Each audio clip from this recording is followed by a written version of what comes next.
Hey, Joe here. Had a cool thing I want to show you. I was in the middle of this mix for a client, and a really good example of just subtle uses of EQ to cause things to come forward in the mix without drastically changing the tone. So, start with a quick story. I've got a good friend, Jeremy Casella. If you haven't checked out Jeremy's music, I interviewed him on this podcast a while back. Go search my website for him, Jeremy Casella. Fantastic musician, artist, songwriter, and I've gotten to hang out with him a lot more lately, which is really cool.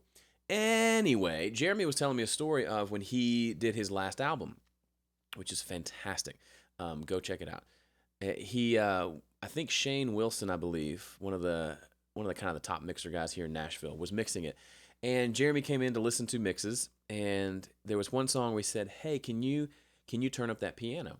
And he said instead of just grabbing the fader and turning it up, he said, "Okay, you want to hear more piano." And even that, he stopped and really got to the heart of what it was. Jeremy couldn't hear the piano like he wanted to hear it. And of course, his instinct was say, "Hey, turn that piano up." That's a reasonable request.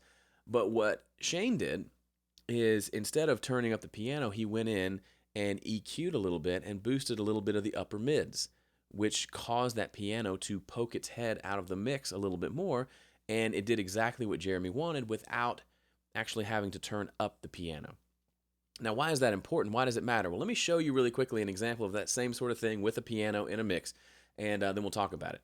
So here's the mix. It's just in this section of the song at the beginning, it's just bass, drums, and piano. It's a mono piano track, just real simple. And here's what it sounds like.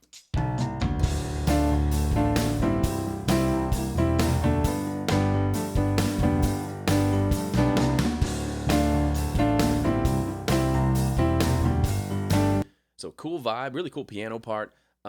It's a darker piano sound, right? When I play this motif over here, I like the darker, if I'm playing fake piano, I like the darker ones because they sound a little more real than the bright ones. When you play higher notes, they just sound kind of fake. Again, this is older, it's a 10-year-old keyboard, so the newer samples are great, whatever.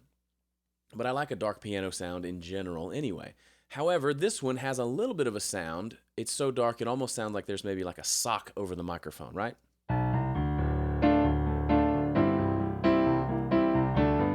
Plenty of low end, plenty of low mids, but we're not catching a lot of that higher frequency stuff that will allow us to hear it in the mix a little bit better. So here's what I did. I grabbed an EQ and I just did a couple things. First off, I did some cuts in the mid. So there's a cut around 200 hertz and then another wider cut up around 400 hertz. So these frequencies sound like this. So that's kind of the more right in the middle of kind of the sort of the headache frequency, and then down here, just kind of just bumping through. Those are the frequencies I heard that were bothering me. So I cut those, and it was sounding pretty good. Rolled off a little bit of excessive boominess in the low end, and then I boosted these frequencies up here at about just shy of 5K. This is what those frequencies sound like. Not a pretty frequency, right? But if you boost it just a little bit, it can be really, really helpful. So the overall tone changes. We remove some mids, we boosted a little upper mids, and the sound of the piano, if you listen, doesn't change dramatically, but it just does change. And in the context of the mix, it jumps out a lot better. So here's the before.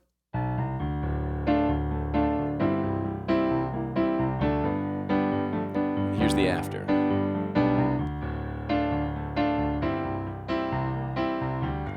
It's not night and day difference. I haven't transformed it from a grand piano to an upright piano. It's not anything drastic like that, which is the point most of the time with mixing.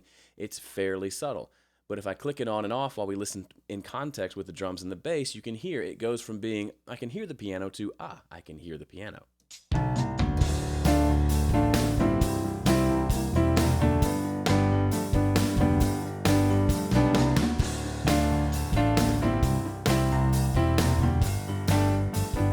Let's do it again.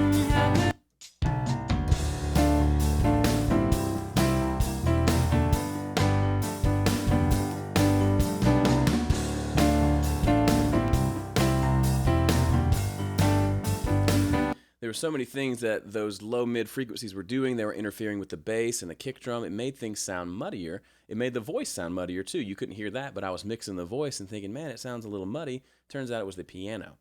So sometimes the answer isn't to You may have heard that initial sound and said, ooh, turn the piano down. But it's the only instrument. That's it.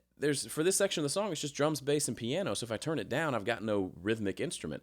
So leaving it at that volume is the right choice, and then using EQ to accentuate the upper mids to let it cut through a little more and maybe bring down some of the muddiness. It's the basics of EQ, but I thought it was a really cool example to show you. You don't have to do drastic things, especially if the tracks sound pretty good to begin with. We're talking subtle changes that allow you to hear things a little bit more clearly. My goal with mixing is to just, the stuff that's in the way, remove that, and I'm done. That's how I think about mixing. Once I've removed all the things that bother me, my mix is done. So there you go. Hope that was helpful. See ya.